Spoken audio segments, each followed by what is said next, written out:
નમસ્કાર મિત્રો, અરબી સમુદ્રમાં એક લો પ્રેશર સિસ્ટમ બની છે અને આ સિસ્ટમ વધુ મજબૂત બની અને વાવાઝોડામાં ફેરવાવાની છે. મિત્રો, ત્યારબાદ આ વાવાઝોડું ગુજરાત ઉપર આવવાનું છે અને ગુજરાતમાં પવન સાથે ભારેથી અતિ ભારે વરસાદ પડવાની શક્યતાઓ છે. હાલ આ સિસ્ટમ મહારાષ્ટ્ર અને કોંકણના દરિયાકાંઠા નજીક છે. ત્યારબાદ તે મજબૂત બની અને ડિપ્રેશનમાં ફેરવાશે, ત્યારબાદ ડીપ ડિપ્રેશનમાં ફેરવાશે અને ત્યારબાદ વાવાઝોડામાં ફેરવાશે.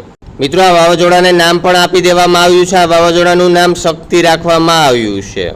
શક્તિ નામનું વાવાઝોડું 24 કલાકમાં બની જશે. ત્યારબાદ ગુજરાત ઉપર આવશે અને ગુજરાતમાં કેટલી તબાહી મચાવશે તે હવે જોવાનું રહ્યું.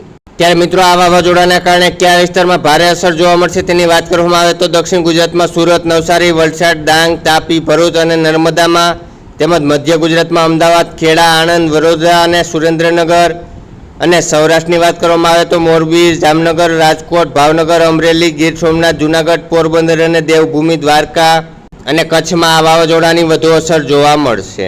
મિત્રો, વાવાઝોડું હજી બન્યું નથી અને જેમ જેમ બનતું જશે અને આગળ વધતું જશે તેમ અમે વિડીયોના માધ્યમથી તમારા સુધી પૂરતી માહિતી પહોંચાડતા રહીશું.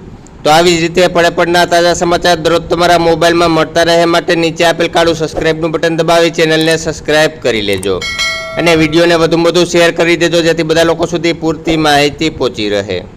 તો આ વિડીયોમાં આટલું જ. નવા વિડીયો સાથે ફરી મળીશું. ત્યાં સુધી અમને રજા આપશો. આભાર.